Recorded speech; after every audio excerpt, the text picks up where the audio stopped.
The rain had begun as a mist and settled into a thin, persistent curtain by the time Hercule Poirot stepped from the taxi in front of the Albany. The grand old apartment building rose in dignified silence, its stone fade gleaming wetly under the street lamps.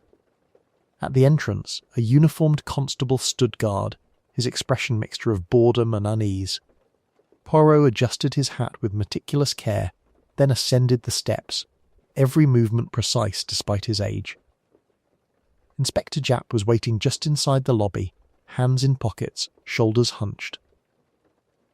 "Evening, Poirot. Got your message just in time. We were about to have the body carted off." Poirot's moustaches twitched.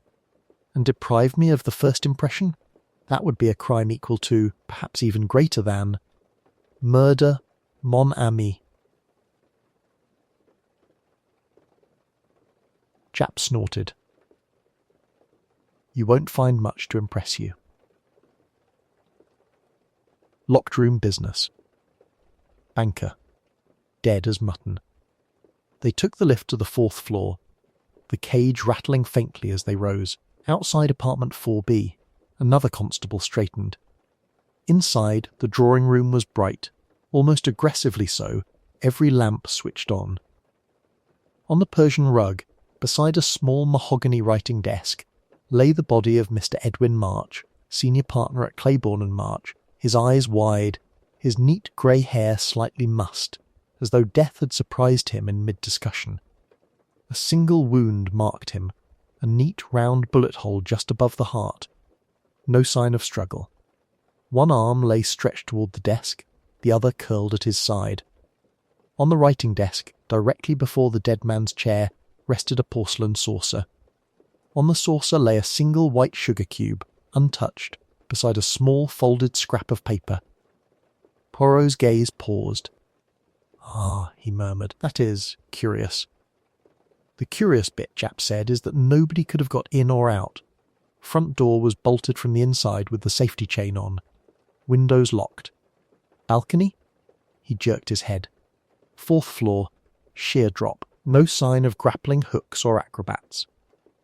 Poirot moved without haste, observing rather than touching. The coffee tray on the sideboard held one empty cup and one still half full, its surface bearing the thin skin of cooling liquid. 2 armchairs faced each other, an intimate distance apart. A clock on the mantel ticked with self-important punctuality. "The maid?" Poirot asked. "Out. Evening off." Neighbour heard a thud and a sound like a chair scraping about 8:30. Came to check, found the door on the latch but chained from inside. Called us. We forced it. March was already gone. Poirot leaned over the desk. The scrap of paper was blank. He did not touch it. His eyes traced every edge. Nothing written. No indentation. Nothing. Forensic chaps swear it's just a clean bit of paper. And that sugar cube, no traces of poison, no fingerprints except March's. He had his coffee black, by the way. The sugar wasn't used. "A guest who declines the sweetness of life," Poirot said softly, glancing at the second cup. "And yet he leaves behind the cube as a souvenir. Very strange." He walked to the door and noted the heavy chain, the scratches where it had been forced. Then to the window, locked. No smear on the glass, no damp footprints on the sill despite the rain. "So we have," Poirot said, turning back to the room, "a man shot at close range, in a room no one could enter or leave, and the only message from the visitor is a sugar cube that nobody used." Japp shrugged. "Looks simple to me. Suicide." He locks himself in, writes a note, changes his mind about the note, shoots himself then. Poirot raised one finger. "None. There is no pistol." Poirot's gaze drifted from Lady Catherine's carefully composed face to her hands, which twisted the embroidered edge of her handkerchief with a rhythm quite unlike grief. He stepped closer to the desk, leaning in to examine the brandy snifter without touching it. The surface of the liquid was perfectly still, unclouded. No ring of condensation marked the polished wood beneath. "Lord Ashworth retired here alone, yes?" Poirot asked softly. Morrison cleared his throat. "Yes, sir. I took in the tray myself at 11:25. Brandy and biscuits as usual." His lordship dismissed me, and I heard the key turn in the lock behind me. Poirot's eyes flicked toward Japp. "And you found the key where, mon ami?" "In the inside lock, just below the bolt," Japp replied. "Exactly where it should be if he locked up for the night." "Indeed." Poirot bent nearer to the door, his fingers hovering just above the splintered frame. Tiny flecks of fresh paint clung to the edge, but near the keyhole he spotted a faint, greasy smudge that did not match the clean polish of the wood. "You did not attempt to pick the lock before breaking it down?" Morrison looked genuinely affronted. "Certainly not, sir. I fetched Mr. Harrow, the gamekeeper, and we forced it together. The master had never failed to come down in the morning, except when ill, and Dr. Penrose had not been called." Lady Catherine's eyes flashed briefly at the mention of the doctor, a flicker of something, annoyance or apprehension, swiftly suppressed. Poirot did not miss it. "And when you entered," Poirot continued, "this music box, it was already open upon the desk?" "Yes," Japp said. "Just like that. No fingerprints other than Ashworth's on the box, and only his on the glass and decanter. Pathologist thinks it's heart failure, but it's early days." Poirot straightened slowly, his gaze sweeping over the bookshelves, the heavy curtains, the framed landscapes on the walls. On a side table near the window, he noticed a silver-framed photograph turned slightly away from the room, as if someone had hastily set it down. He walked over, adjusted the angle with a delicate touch, and studied it. A much younger Edmund Ashworth stood in a Parisian street, arm in arm with a dark-haired woman whose vivid smile leapt from the faded image. In the corner, almost obscured by the frame's bevel, a small calf awning bore the name Le Rossignol. "Nightingale," Poirot murmured. "How poetic." His eyes moved back to the scattered sheet music on the desk. The topmost page bore the title Chanson du Rossignol. He turned to Lady Catherine. "You do not recognise this lady, mademoiselle?" Catherine's lips parted for the briefest second before she answered. "No." Father never spoke of companions from those days. The hesitation was longer this time. Poirot filed it away among the growing list of small dissonances. Yet someone has gone to considerable trouble to arrange this little concert of remembrance. As Japp exchanged instructions with a constable in the doorway, Poirot let his glance wander once more over the room. Near the hearth, barely visible against the patterned carpet, a single, faintly glittering thread caught the light. He crouched and pinched it between thumb and forefinger, a fine, translucent filament, too delicate for wool or cotton. "Inspector," he called quietly, "you have photographed the body as it was found, yes? Good. Then you will not mind if I borrow this small detail." He held up the thread. "Tell me, was anyone present last night at the manor who is not normally in residence?" Morrison hesitated, then glanced at Lady Catherine, who spoke too quickly. "Only Dr. Penrose.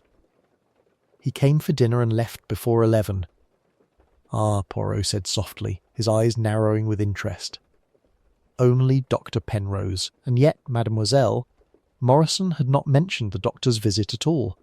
Lady Catherine flushed, colour rising swiftly to her cheeks. "It slipped his mind, I am sure." "To forget the last guest to see your father alive?" Poirot's tone remained mild, almost conversational. "It is, you will agree, a most curious omission." The first crack had appeared in the polished surface of Greystone Manor's composure, and Poirot, sensing the faintest scent of deception, knew the music box was not the only thing out of place in this carefully arranged room. Poirot requested that everyone connected with the household be gathered in the smaller morning room, a pleasant chamber overlooking the mist-veiled gardens. The atmosphere, however, was anything but pleasant. Lady Catherine sat rigid near the window, Morrison hovered by the sideboard as though awaiting orders, and two additional figures completed the uneasy tableau, a young man with ink-stained fingers and nervous eyes, and a woman of middle years whose severe dress could not quite conceal her sharp. "Curiosity. Let us proceed with order," Poirot suggested, settling into an armchair that seemed almost to bow to his compact form. "We will begin with the facts as each of you understands them. Mademoiselle, perhaps you will start. You are?" "Miss Eleanor Briggs," the woman replied crisply. "I am Lord Ashworth's secretary. I managed his correspondence and estate records. Then you were familiar with his habits." Poirot inclined his head. "Yesterday evening?"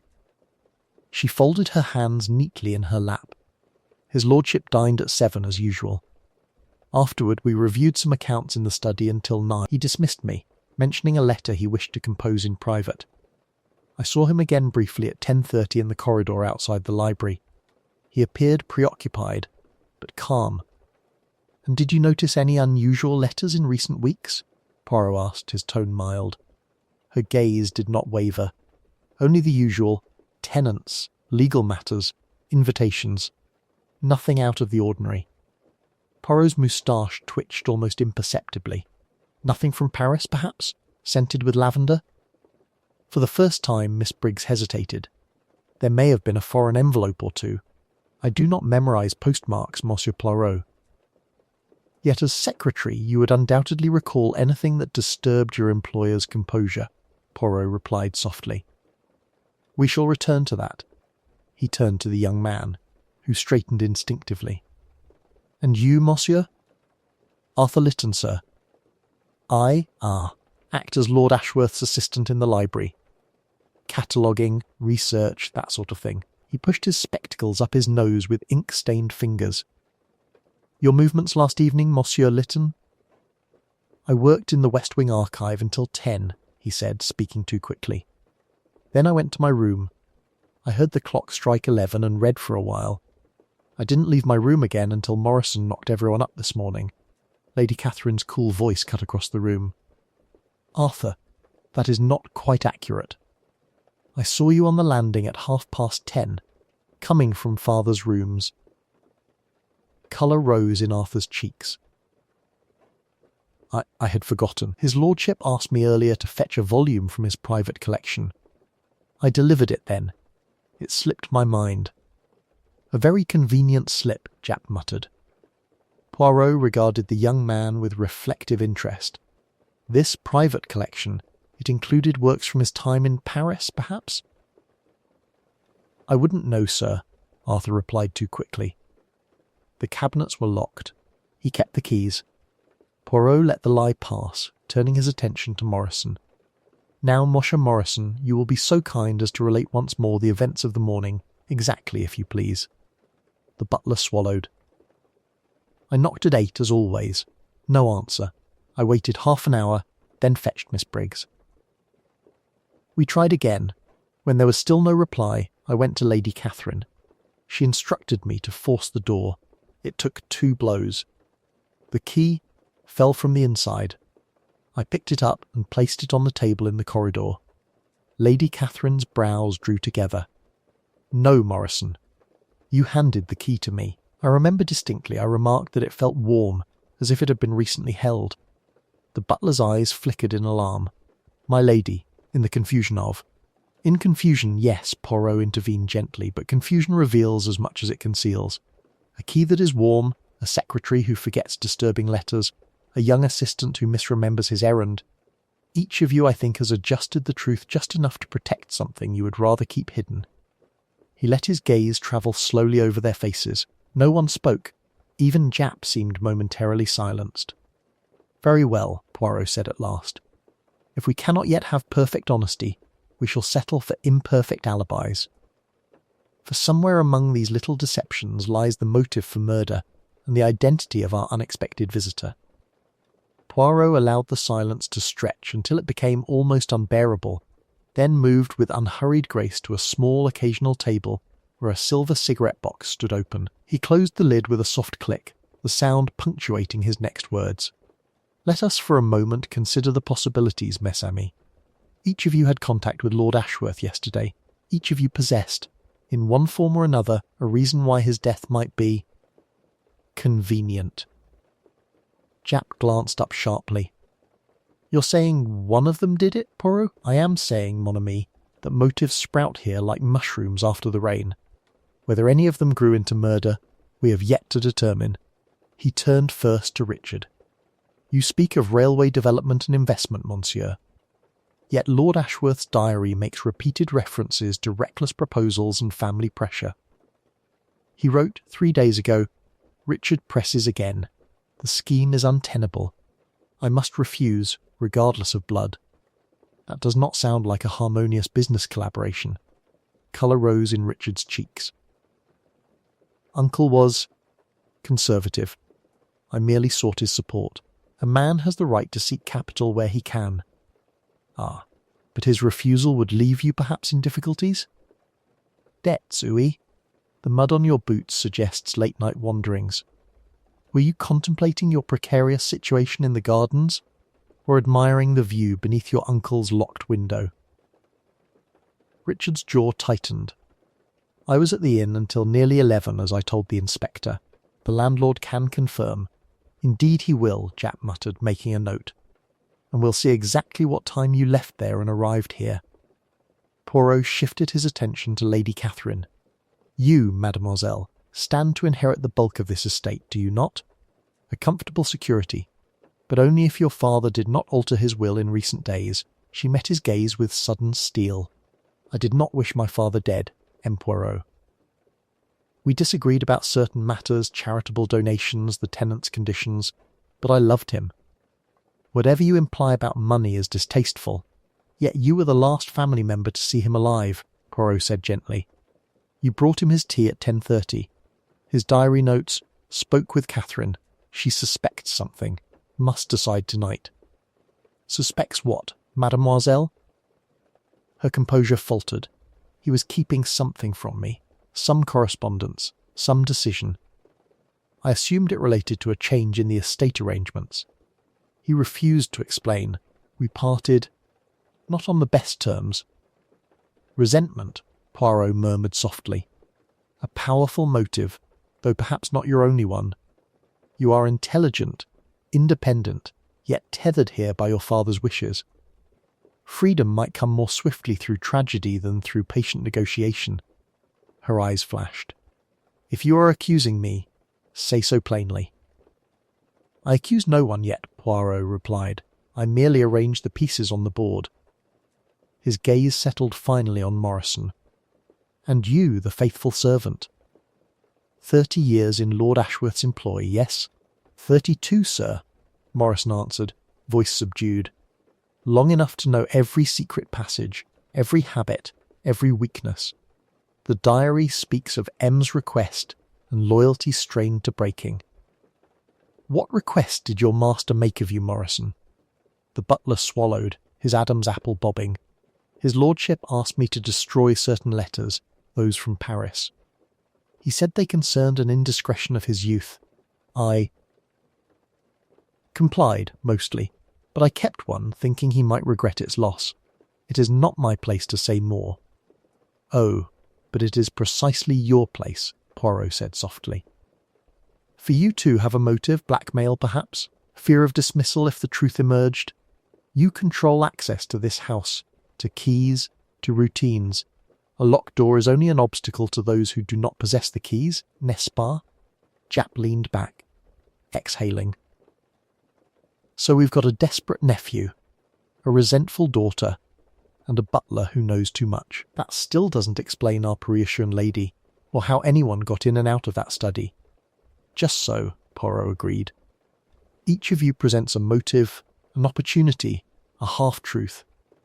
Yet no single story embraces the music box, the missing key, the burned letters, and the brandy for two. The web is there, Inspector, but some strands remain invisible. We must next find the one person whose motive lies not in money or inheritance, but in what was written long ago on perfumed paper from Paris. The spell of tense silence was broken by an abrupt knock at the drawing-room door. A uniformed constable entered, cap in hand, his cheeks flushed from haste and the lingering chill of the rain. Beg pardon, Inspector Japp, sir. We've just had a message in from the village postmistress. Thought you'd want to see it straight away. Japp took the telegram slip, his brows knitting as he read. Then his eyes widened with something close to satisfaction. "Well, I'll be. This may be the breakthrough we've been waiting for." He handed the paper to Poirot with a flourish. "Seems your mysterious Parisian ghost isn't quite as intangible as you thought." Poirot read the brief message, his expression remaining carefully neutral. Mademoiselle Celeste Beaumont arrested at Dover 10 a.m. Attempted to board steamer to Calais under false name. In possession of jewellery identified as belonging to Lord Ashworth. Claims prior acquaintance only. Jewellery? Lady Catherine repeated faintly. But father's signet ring and pocket watch were both in place when— "Not trinkets, my lady," Japp interrupted. "According to the postmistress, the description matches several pieces from your late mother's collection. Items you reported missing last year, I believe?" A flicker of recognition crossed Catherine's face. Mother's sapphire brooch and the diamond pendant. Father suspected a servant at the time, but nothing was ever proven. Japp turned to Morrison with barely concealed triumph. "And yet here they are, turning up with our Parisian visitor as she tries to flee the country the morning after Lord Ashworth is found dead. You withheld the fact of her visit last night, Morrison. That looks very bad indeed for both of you." Morrison's protest emerged thin and strangled. "I swear to you, Inspector, I had no idea the lady had taken anything. His lordship dismissed her from the garden without anger. I assumed their business concluded." "But she comes back later," Japp pressed on, warming to his theory, "slips into the house, likely with your connivance, meets Ashworth in the library, arguments about old affairs and stolen jewels, things turn violent, and he ends up dead. She helps herself to what she can lay hands on and attempts to vanish to France at first light." Richard seized upon the emerging narrative with almost indecent eagerness. "Quite plausible, Inspector. A foreign adventuress with a history of theft, an old scandal, no doubt a blackmail attempt. Uncle Edmund was always foolish where women were concerned in his youth." Poirot's moustache twitched almost imperceptibly. "Foolish, perhaps, but not, I think, in quite the way you suggest, Monsieur Richard." Japp rose, snapping his notebook shut with decisive satisfaction. "We've got means, motive and flight, Poirot. Once Celeste Beaumont is brought up from Dover, I'd wager she won't withstand proper questioning. Case like this, the foreign lady with the jewels and the secret letters, it all fits." "Does it, mon ami?" Poirot asked gently. He returned the telegram slip with meticulous care, as though it were a playing card in a game whose rules only he fully understood. She had the opportunity, oui, and the past connection. But tell me, why would a clever woman, having executed such a dangerous enterprise, board a public steamer under a false name while wearing the very jewels that tie her to the crime? "Criminals panic," Japp replied. "They make mistakes." "Some do," Poirot conceded. "But this Mademoiselle Beaumont, she kept correspondence hidden for decades, crossed borders without drawing notice, arranged secret meetings in garden follies. She is not the type to advertise her guilt so conveniently." Lady Catherine spoke hesitantly, the conflict in her voice clear. "Inspector, if Mademoiselle Beaumont stole Mother's jewels last year, surely she must have returned to the house before. Yet we never saw her, never knew." "Precisely," Poirot murmured. "A ghost indeed, entering and leaving this house unseen, taking what she wished from its safes and its memories. Such a person would not suddenly become careless without reason." Japp shrugged, already mentally preparing his report. "We'll know more once she's here. For now we treat her as our prime suspect. I'll have the men tighten the perimeter and secure all valuables. Can't have our mysterious lady's accomplice finishing what she started." Poirot's eyes sharpened at the word. "Accomplice. An interesting choice, Inspector, for I too feel that Mademoiselle Beaumont did not act alone in this affair, but I suspect her role in Lord Ashworth's final hours is more complex and less convenient than your tidy solution allows." As Japp strode out to issue orders, the rain intensified against the windows, like insistent fingers tapping for attention. Poirot remained by the music box, his gaze distant yet piercing, as though he could already sense the true architect of the tragedy stirring restlessly in the shadows, waiting for this premature conclusion to settle before making the final fatal move. Poirot let the music box play on until the final tinkling notes faded into the steady percussion of the rain. Then he crossed to the mantelpiece where Japp had discarded the muddy satchel's oilcloth wrapping. He smoothed it flat with fastidious care, his fingers pausing at one corner where the mud thinned to reveal faint stamped lettering. "Inspector," he murmured, with that deceptive mildness that usually heralded something important. "You will oblige me by examining this, if you please." Japp leaned closer, squinting. Dupont and Phil's, trunks and leather goods, Rue de Martyr, Paris. So what? French bag, French letters, French poison. Strengthens the Beaumont theory, if anything. Perhaps, Poirot said. Or perhaps it strengthens something else altogether. His gaze moved to Morrison. "You have been in service here how long, mon ami?" 32 years, sir. I entered Lord Ashworth's employ when I was scarcely more than a boy. And before that? Your family connections, they lie where? Morrison swallowed. My mother was French, sir. From Paris. She came to England after the war. I have not visited France since I was a child. Curious, Poirot replied softly, because this trunk maker, Dupont and Phil's, I recall it from a very old matter in which I once assisted a French colleague. A scandal involving forged wills and manipulated inheritances. The name Ashworth was not unknown in that affair. Richard shifted uneasily. That was all before my time.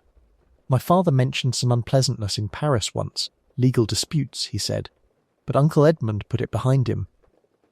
Did he? Poirot's voice sharpened almost imperceptibly. Or did he merely transport the consequences across the channel?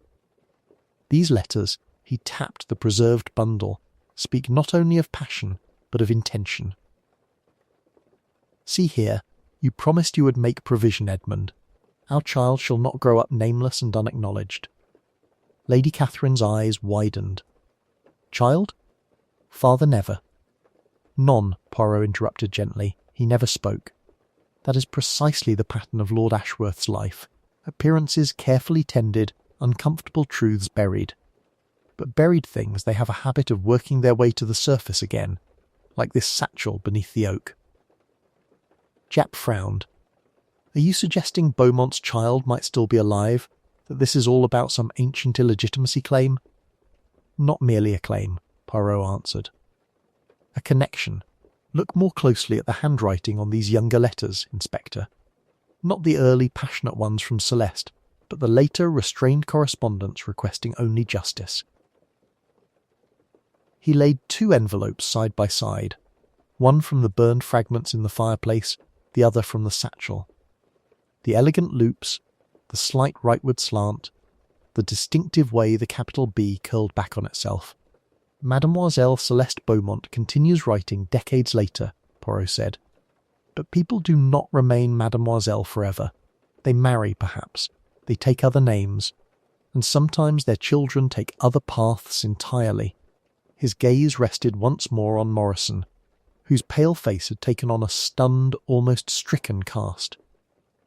Your mother, you said, came from Paris. Her maiden name, what was it? Morrison's voice emerged as a strained whisper. Beaumont, sir. Celeste Beaumont. But she was only a housemaid before she married my father. She never spoke of any Lord Ashworth.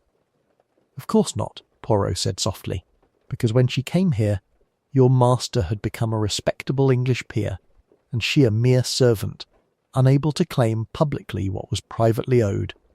Yet Lord Ashworth knew. These financial withdrawals in recent months, they coincide precisely with anonymous remittances sent to a modest address in Paris. Not blackmail, Inspector. Conscience. Lady Catherine stared at the butler as though seeing him for the first time. You mean Morrison is? Lord Ashworth's son, Poirot finished quietly. His eldest, in fact. The child he once promised to acknowledge but never did. The heir who could complicate everything, inheritance, social standing, the carefully arranged future you each had staked upon your respective claims. This crime, mes amis, is not merely about last night. Its roots lie 30 years deep, in a Paris affair that everyone here has tried, in different ways, to forget. The rain hammered harder against the manor's stone walls, as though insisting that the past, once called, would not easily be sent away again. Poirot allowed the silence to stretch until it became almost unbearable, then moved with unhurried grace to the small side table where the music box rested. He wound the brass key slowly, the delicate mechanism whirring before releasing its incongruously cheerful melody into the charged atmosphere. "You will forgive me, mes amis, if I indulge in a little experiment," he said lightly, though his eyes were hard as polished jade. "This music, it has already played a role in our drama, non?" It sounded shortly before midnight when Lady Catherine approached the library door. It accompanied, I suspect, a conversation of great consequence. He took the music box in his hands and crossed to the doorway. "Inspector Japp, if you would be so kind as to accompany me? We shall recreate the tableau of last night. The rest of you will remain where you are, precisely as you are now." Puzzled but compliant, Japp followed Poirot into the corridor. The detective set the music box on a small table just outside the drawing room and wound it again, allowing the melody to float down the panelled hallway. He then closed the drawing room door, leaving only a narrow crack, and nodded to Japp. "In a moment, mon ami, we shall enter abruptly," Poirot murmured. "But first, we listen." Through the slender opening they observed the room. The music tinkled on, bright and insistent. Lady Catherine shivered visibly, her hand moving unconsciously to her throat. Richard shifted from foot to foot, his fingers drumming an irregular pattern on the chair back. Morrison, however, reacted not with fear or guilt, but with an oddly wistful expression, his eyes fixed on the doorway as though expecting someone to appear. Poirot watched a few seconds more, then pushed the door fully open without warning, his sudden entrance cutting across the music with calculated abruptness. "Voyle," he announced, "we have returned." Richard started as though caught in some private act, his hand flying reflexively to his jacket pocket before he forced it back to his side. The movement was so quick many would have missed it, but not Hercule Poirot. "Your reaction is most instructive, Monsieur Richard," the detective observed mildly. "This simple melody causes in you not nostalgia, as with Morrison, nor dread, as with Lady Catherine, but rather acute vigilance.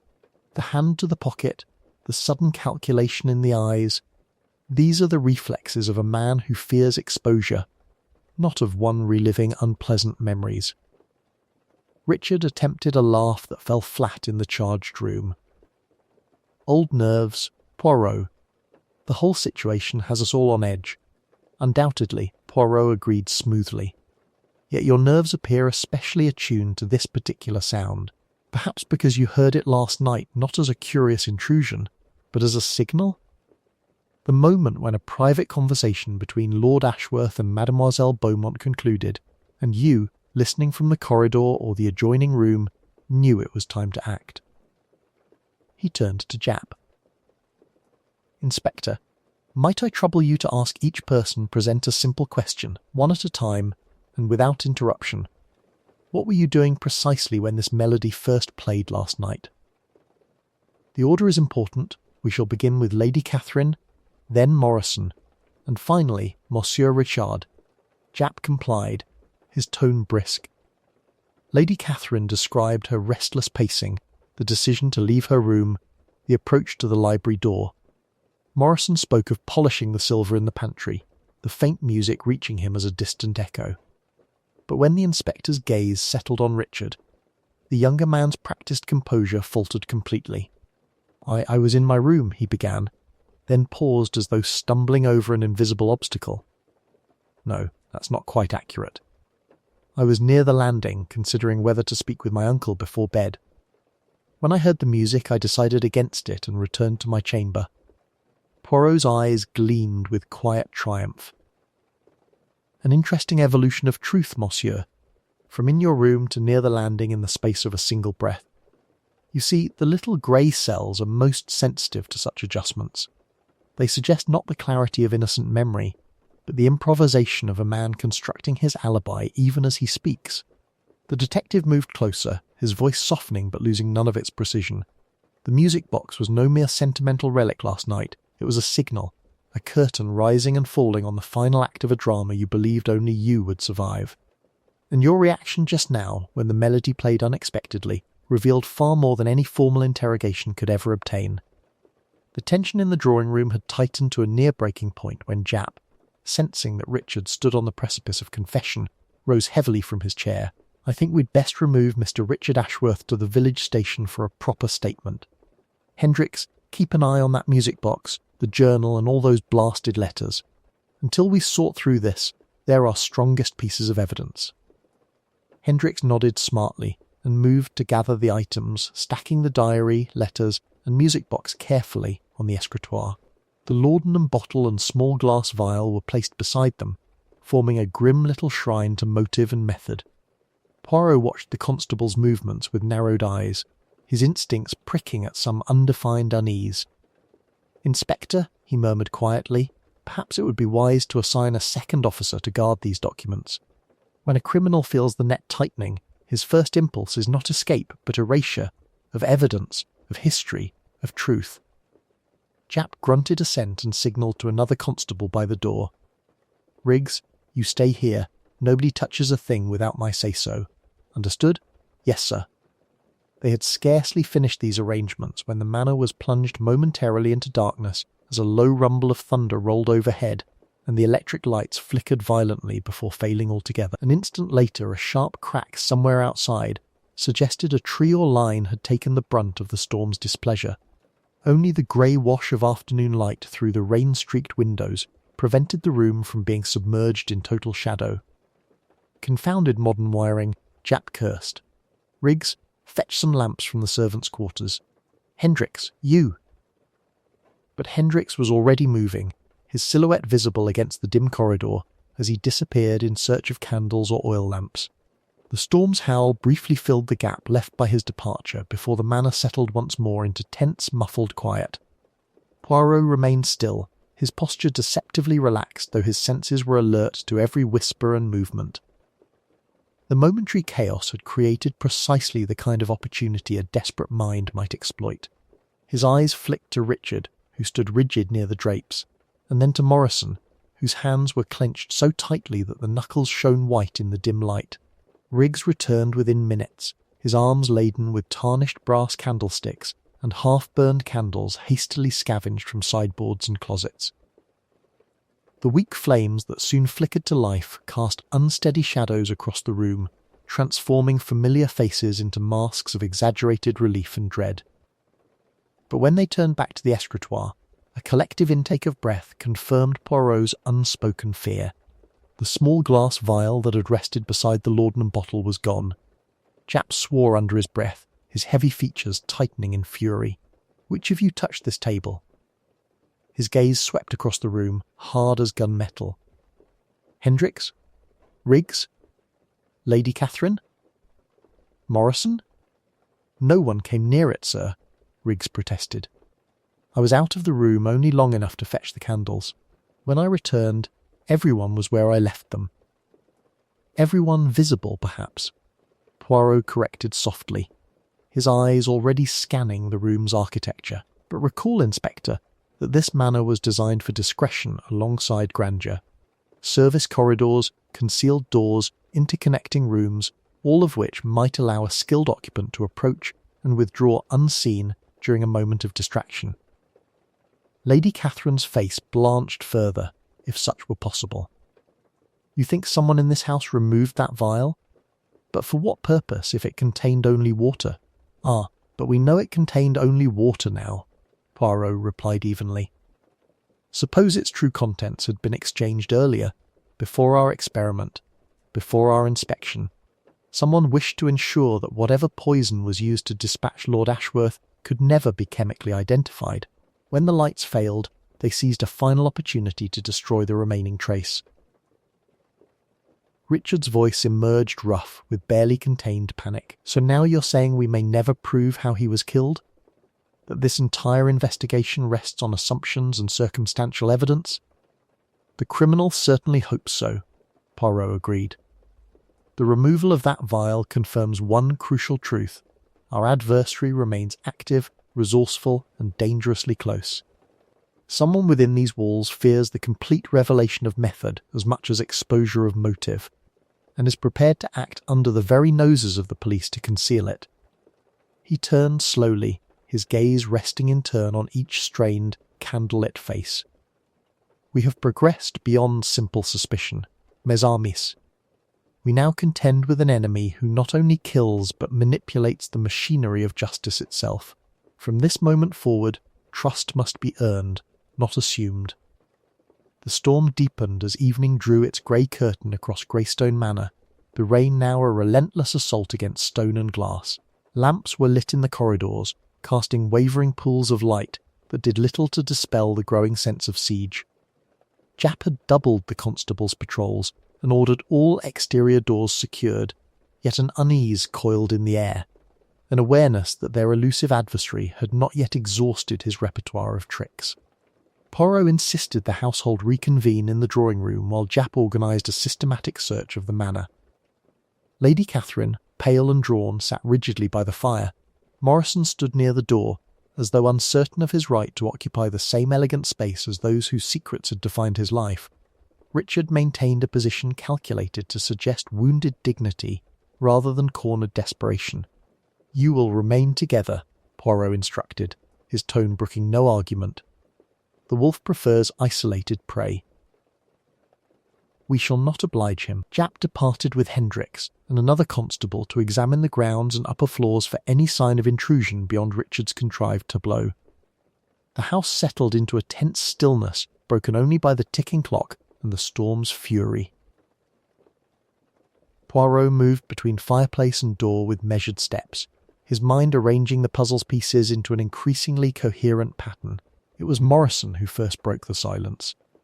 "Monsieur Poirot, if I am indeed his lordship's son, what does it matter now? The papers are gone, my mother's letters destroyed, my claim vanished with them." "Non, mon ami," Poirot replied gently, pausing beside him. "The truth does not cease to exist, because one man burns its documentation. There are other proofs, memories, witnesses, patterns of behaviour spanning decades. The criminal believes himself safe because he has destroyed paper, but he forgets that human conscience leaves its own trail." A faint sound interrupted them, a muffled thud from somewhere above, followed by the distant, unmistakable crash of shattered glass. Poirot's head snapped toward the ceiling, his senses sharpening. "Stay here," he commanded, his voice acquiring an urgency that brooked no discussion. "Lock this door behind me. Admit no one unless Inspector Japp himself returns." He was already crossing the hall before Lady Catherine could protest. The sound had come from the upper corridor near the guest suites. As Poirot ascended the staircase with surprising speed for a man of his compact build, the storm's howl through some new breach in the manor's defences grew louder. At the landing, he detected the faint scent of gas, subtle but unmistakable. Following it to the guest room Richard occupied, Poirot found the door ajar and the window smashed inward, rain lashing the curtains into wild motion. The gas jet near the bed had been turned fully open, its hiss nearly lost beneath the storm's roar. But it was the adjoining dressing room that revealed the true horror. Morrison lay crumpled on the tiled floor, his skin ashen, a dark bruise already forming at the back of his skull where it had struck the marble. A length of curtain cord, abandoned where it had failed to find purchase around his neck, coiled like a discarded serpent beside him. Poirot moved with swift efficiency, shutting off the gas and flinging open the remaining window despite the driving rain. He knelt beside Morrison, feeling for the pulse at his throat, a faint but insistent flutter. "Bon," he murmured. "He lives." Japp and Hendricks arrived moments later, drawn by the commotion and the smell of gas. What in blazes? An attempted murder staged as suicide, Poirot cut in crisply. Our criminal understood that if Morrison lived to assert his claim, the destroyed documents would prove only a temporary obstacle. So he arranges this little tableau, death by hanging in despair, with a convenient gas leak to complete the scene. Japp stared at the smashed window. But how did he get in? We've men at every exit. Because, mon ami, he never left, Poirot replied, his eyes hardening. While we chased shadows in the storm, the wolf moved silently through familiar corridors, striking at the one person who could most thoroughly unravel his carefully constructed future. The realization hung between them with terrible clarity.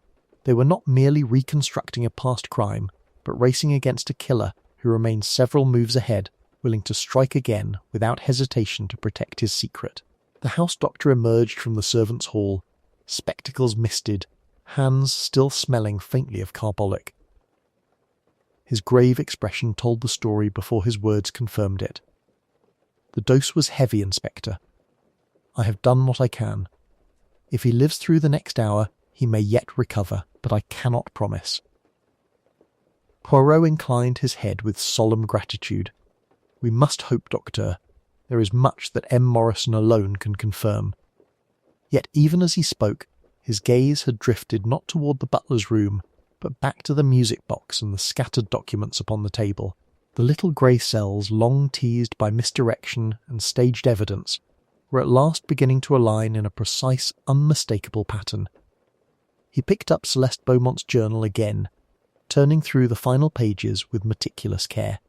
Her neat French script detailed not just Edmund Ashworth's crime, but the aftermath, years of silence, small payments, and finally the moment when she resolved to come to England with proof hidden in the only object Edmund ever truly cherished from those days, our music box. Poirot's finger paused on a single line, underlined in faded ink. He cannot destroy what he cannot find, and he will never think to look beneath the song that first bound us together. The song, Poirot murmured aloud, his eyes lifting to the tiny porcelain dancer frozen mid-pirouette. Inspector, do you recall, Japp, how every time the music played it stopped abruptly after the same phrase? Not at the natural end of the tune, but precisely in the middle. Japp frowned. I thought it just broken. Old mechanism, worn spring. None, Poirot said softly. Not broken. Shortened. Deliberately. Someone altered the cam that governs the stop point. Someone who needed the melody to cease at a precise moment. Lady Catherine, white-faced but attentive, clutched the back of a chair. Why would anyone care where the music stopped? Because, Madame, Poirot replied, our murderer built his entire plan around timing. Consider, you, Lady Catherine, heard the music at midnight, then sudden silence when you approached the door. Morrison heard it earlier in the evening. Hendricks, stationed in the corridor, reported the tune playing for only a few seconds before cutting off when he moved closer. Always, always it stops early. His gaze shifted to Richard, who stood unnaturally still, as though movement might attract lightning. And Richard, he alone, when first questioned, said something most curious. He described the melody as that tiresome little thing that never finishes properly. How would he know its habits so well, when he had arrived only yesterday and claims to have heard it just once? Richard opened his mouth, then closed it again, his eyes flicking involuntarily toward the library, as though some invisible thread still tied him to that room and its secrets. From the first it was there, Poirot continued, voice quiet but inexorable. The pattern. A locked room that is not truly locked. A poison that appears in one place but is administered in another. Evidence destroyed in ways that benefit only one man, and always the music, stopping not at random but at a chosen instant, just long enough to mask a footstep in the corridor, the soft click of a key turning, the gentle closing of a door. He lifted the brass key, turning it between thumb and forefinger so that its polished surface caught the lamplight. This key does more than wind a mechanism. It sets in motion a timetable. Our murderer used the melody as his metronome, measuring exactly how long he needed to slip from the guest suite down the service stair, enter the library while Edmund Ashworth was distracted, and administer the fatal dose, all under cover of a tune that everyone heard, yet no one truly listened to. Poirot's eyes narrowed, the final piece sliding into place with quiet inevitability. The key to this case has been playing before us from the beginning. It was not the letters, nor the laudanum, nor even the hidden compartments that mattered most. It was the stopping of a simple song, and the one man in this house who needed that silence to fall at precisely the right moment. The doctor's verdict arrived with the grim inevitability of the storm pressing against the manor's ancient stones. Morrison lived, but only just. The cyanide had not fully claimed him, whether through imperfect dosage or the delay between ingestion and collapse. He remained unconscious, hovering at the fragile edge between life and death. Poirot received this news with a subtle inclination of the head, as though confirming a calculation the little grey cells had already made. His attention, however, remained fixed upon Richard, who stood by the window with the rigid stillness of a cornered animal. "You miscalculated, monsieur," Poirot said quietly. Twice. Once with Morrison's dose, and once with Lord Ashworth. Richard's eyes flashed. "You have no proof I poisoned my uncle. You spin theories, that is all." "None," Poirot replied, almost gently. "I have patterns. And human beings, they cannot help but repeat themselves." He moved toward the sideboard, where the decanter and glasses still stood from Morrison's interrupted tea preparation. With gloved care, he lifted a small porcelain vial, its corkstopper stained faintly at the rim. "We found this in the pantry, hidden behind the preserves. A pharmacist's vial from Monte Carlo, where you made unfortunate wagers, as you so charmingly put it. The residue inside matches the compound in Morrison's tea.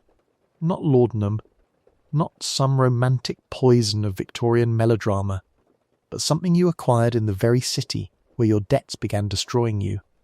Japp's expression hardened as the implication settled. "So the same man who brought poison from Monte Carlo just happens to be present when Ashworth dies of a sudden, unexplained collapse?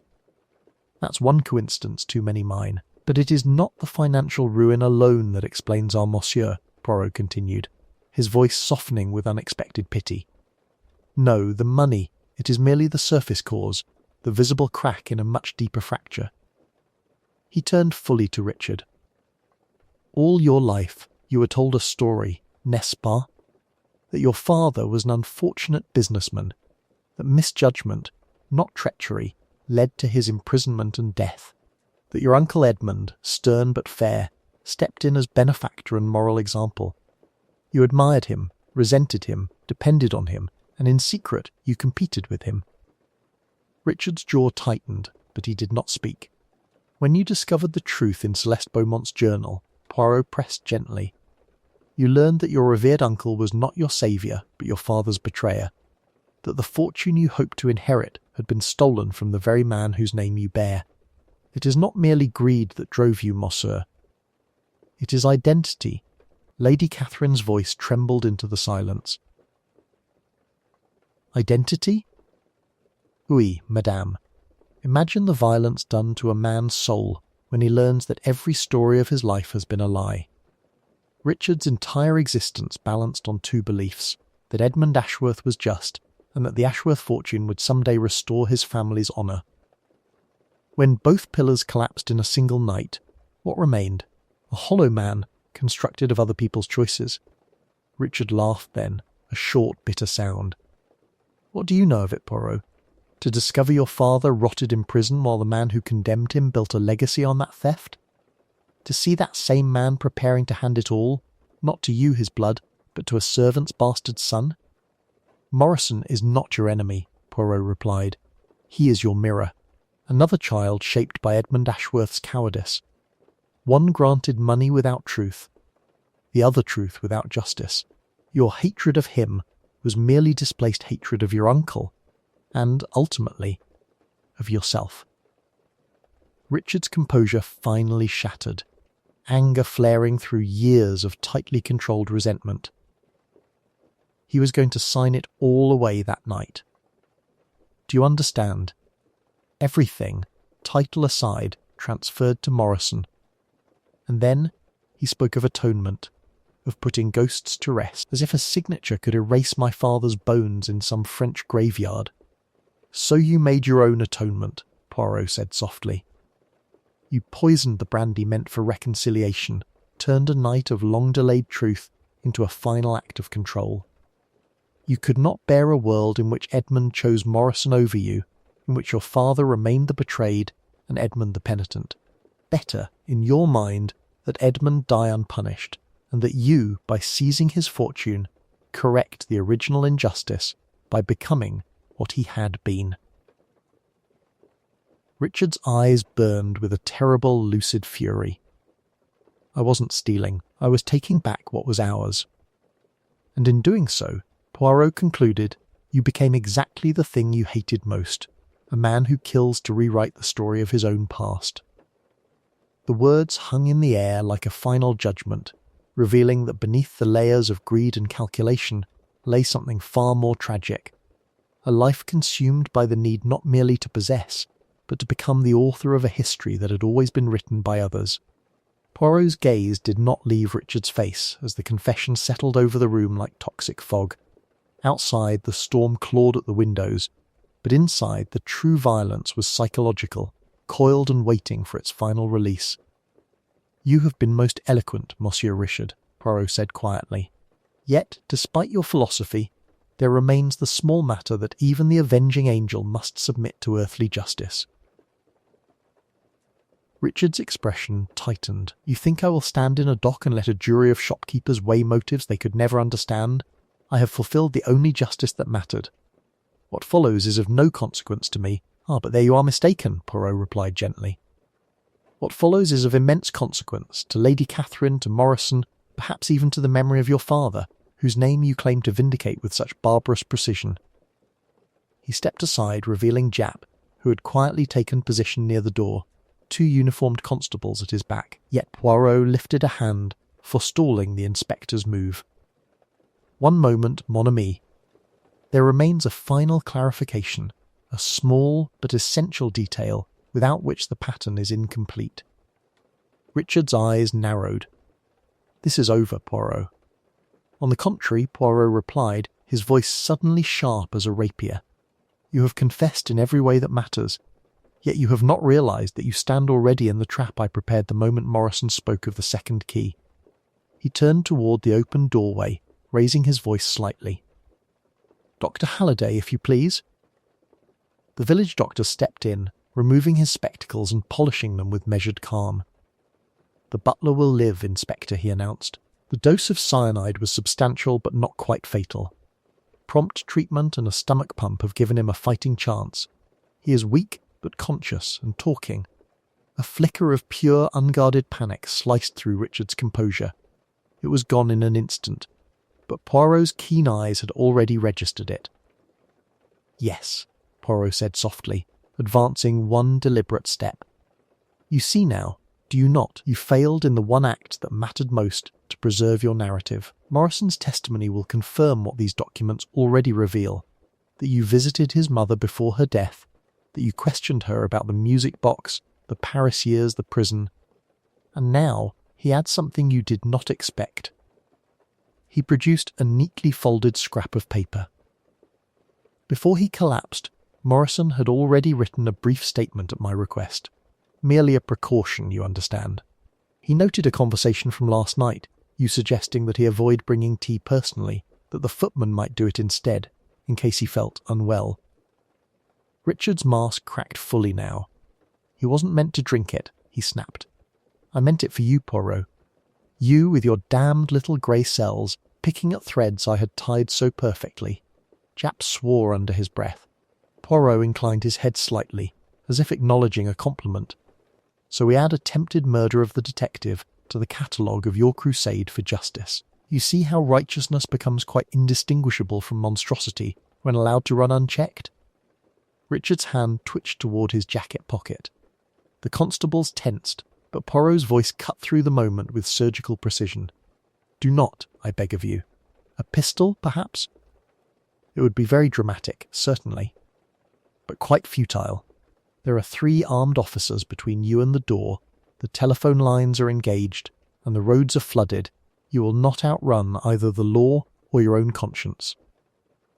For the first time, Richard looked truly cornered, not by force, but by inevitability. His shoulders sagged, some inner tension at last surrendering to the weight of inevitability. "You have nothing left to bargain with, monsieur," Poirot finished quietly. "The music has played, the mechanism has wound down. Your final move is merely to choose whether you go with struggle and disgrace, or with what little dignity remains." Richard looked from Poirot to Japp, then up at Edmund Ashworth's portrait. A bitter smile twisted his mouth. "Dignity," he murmured. That was never part of the Ashworth inheritance. He extended his hands almost calmly toward the waiting constables. The metallic finality of the handcuffs seemed to drain the tension from the room, but Poirot's expression did not reflect satisfaction. His green eyes moved from Richard to the silent figure of Lady Catherine, who stood rigid beside the mantelpiece, her hand still pressed to her lips, as though to dam a flood of unspoken words. Inspector Japp, already signalling Hendricks to escort the prisoner to the motor car, paused when he noticed the Belgian's distant gaze. "We've got him. Poirot. Confession, motive, surviving victim, financial records. What more do you want?" Poirot's moustache twitched. "Order, mon ami. I desire that every thread be neatly tied, every shadow adequately illuminated. Yet there remains one inconsistency that troubles the little grey cells." Richard gave a bitter laugh. "Still not satisfied? What detail eludes you now, Monsieur Poirot?" "The letters in the fireplace," Poirot replied calmly. "The Paris postmarks, the lavender perfume, the passionate tone. Those were not written by your Celeste Beaumont, who died years ago. They were composed within the last month. Fresh ink, modern idioms, and," he lifted a singed scrap from the side table where he had placed the salvaged fragments, "this watermark from a London stationer only established 5 years ago." Lady Catherine's knuckles whitened against the marble mantel. Richard turned toward her sharply, confusion briefly eclipsing his defeat. But you hated the very idea of scandal." On the contrary, Poirot corrected gently, his gaze shifting to her with surgical precision. Mademoiselle Catherine feared not scandal, but disinheritance and social exile. When she discovered through a mislaid bank statement that her father had been making substantial payments abroad, she suspected a hidden heir. You did not know Morrison's identity at first, but you anticipated the threat he represented. Her eyes flashed, a last vestige of defiance before resignation settled in. Father would have thrown away everything. For some servant he had the decency to feel guilty about. I only meant to frighten him, to remind him how much he stood to lose if past sins resurfaced. "You forged the recent letters," Poirot continued, his tone almost compassionate. "Imitating Celeste's style from the old diary, perfuming them, posting them from Paris through an acquaintance. You intended to push your father toward a private settlement, not murder. But someone else," his eyes flicked to Richard, "saw in your forgery a perfect cover for a more permanent solution."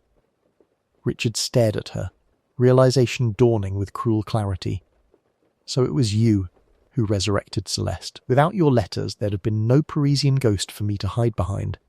And no music box brought down from the attic," Poirot added. "Lady Catherine ordered Morrison to retrieve it 3 days ago, did she not? You believed it to be merely sentimental, never realizing it contained documents that could legitimize Morrison and exonerate Richard's father." She swallowed hard. "I told myself it was father's fault. All of it. His lies. His cruelty. I only set the stage. I didn't poison anyone." Poirot inclined his head. "Just so. You are not guilty of murder, mademoiselle, but you are far from innocent. Without your deliberate resurrection of Celeste, Richard would have lacked both opportunity and narrative cloak for his crimes. In law, perhaps you are complicit only in blackmail and forgery. In morality, you share authorship of the tragedy." Japp exhaled slowly, the apparent certainty of the case dissolving into more complex terrain. So in the end, it wasn't just one villain. It rarely is, Poirot replied softly. Crime grows best in soil prepared by many hands: greed, fear, pride, desperation. Richard wielded the knife, yes, but others laid the table, lit the candles, and composed the music. Lady Catherine lowered herself into a chair as though decades older, the title and estate she had fought to protect suddenly feeling like ash. Outside, the storm began at last to break, the relentless rain softening to a weary drizzle. Poirot glanced once more at the silent music box, its tiny dancer forever arrested mid-pirouette. And so, mes amis, we have our final symmetry. A house built on betrayal produces only betrayal. But the truth, however terrible, at least restores balance. That is the only justice mortals may reliably offer. The following morning dawned grey, but calmer, the storm having exhausted its fury against Greystone Manor. A subdued hush lay over the house, as if the very walls had absorbed the shocks of revelation. In the library, where everything had begun, Hercule Poirot stood with Inspector Japp, Lady Catherine, and a pale but conscious Morrison, now propped in an armchair with a blanket across his knees. "It is perhaps kinder," Poirot began, his hands resting lightly on the back of a chair, "that we lay the entire matter before those whom it concerns most directly, so that no phantom mysteries linger in the corridors of this house." Japp nodded. "Best you walk us through it, Poirot. From the beginning, if you please." "From the beginning, then," Poirot agreed. "First, the music box. At a glance, a sentimental trinket. But its incongruity was our initial signal, popular Parisian tunes in the library of a man devoted to Bach and Handel. It announced that the past had come calling from Montmartre. He indicated the desk. Next, the brandy. One untouched glass, yet a second ring of condensation on the coaster, evidence of another drinker. Morrison confirmed this, though in misguided loyalty he removed the lipstick-marked glass to protect his master's reputation. His tampering obscured our view, but not entirely. Morrison lowered his eyes, shame clouding his features. Poirot inclined his head gently. "You erred, yes, but not with malice." Then the burned letters in the fireplace, still faintly scented with lavender. They revealed a Paris connection and a woman named Celeste Beaumont. The buried satchel with laudanum and conveniently preserved letters was our next step, but it was too perfect. Evidence that looks arranged usually is. He paced slowly.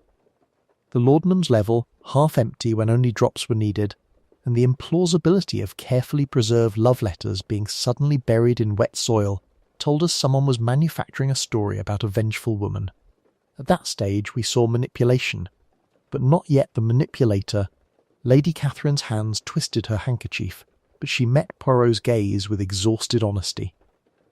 Then came the diary and photograph, Poirot continued, which revealed not only Edmund Ashworth's youthful romance, but his criminal partnership and betrayal. Morrison's reaction to Celeste's picture, his admission that she was his mother, showed us the true nature of the claim. Morrison, the unacknowledged son, and Celeste's leverage through knowledge of Edmund's crimes. He turned to Richard's now empty chair, the handcuffs having taken him into official custody at dawn. Richard's motives appeared at first to be desperation and revenge, but the key moment, mon ami Japp, was the soot on his shoulder, ash drawn through the chimney flue to the guest room above, where he had listened to the library. That, and his over-detailed knowledge of the brandy ritual he should not have witnessed. Poirot's moustache twitched. The altered music box, with its false and true compartments, was the heart of the puzzle. The first compartment held the story Richard wanted us to see, birth certificates, dramatic but incomplete. The second held Celeste's full journal and the French court judgment exonerating Richard's father and condemning Edmund alone. Here lay the irony. Richard already had legal means to claim restitution. Murder, therefore, was not necessity, but greed and hatred wrapped in the costume of justice. He looked gently at Lady Catherine. "As for you, madame, the key detail was your account of the music stopping the instant you knocked." Only someone physically present in the room could have closed the lid so precisely.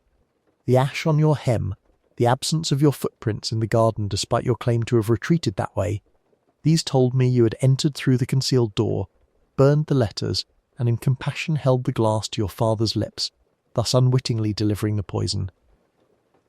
Catherine closed her eyes as a fresh tear slipped free.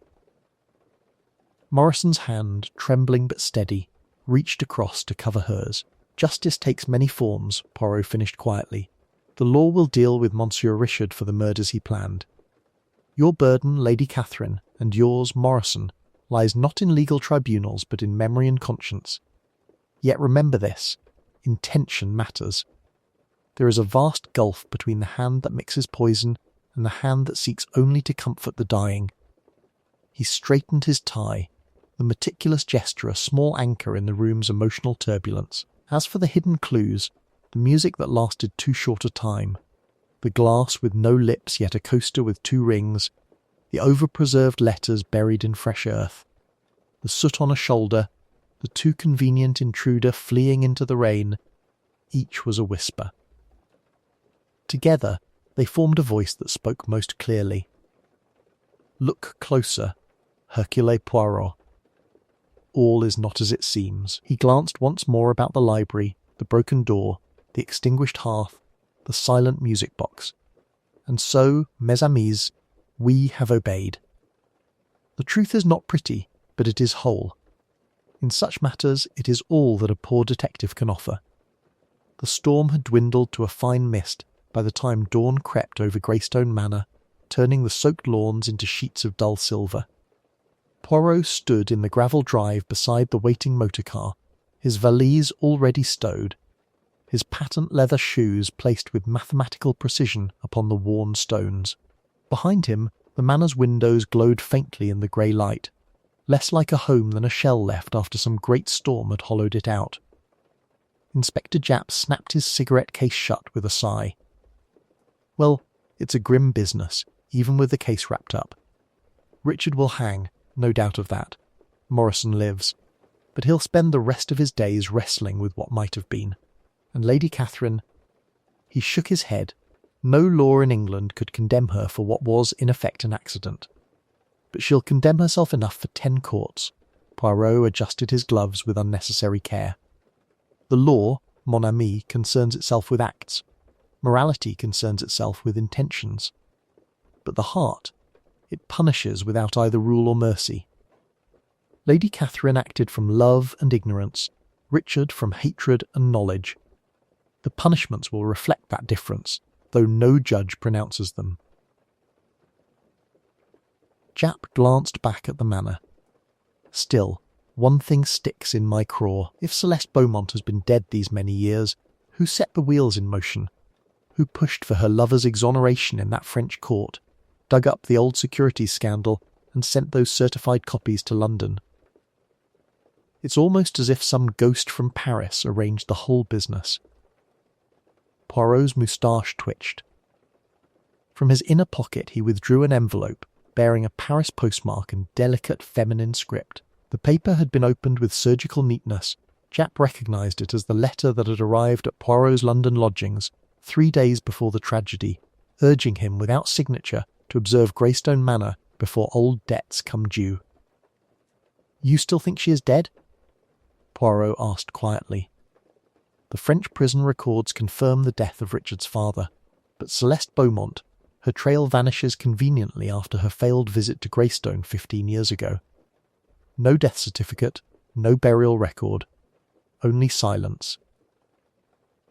Japp frowned. So you think she's alive?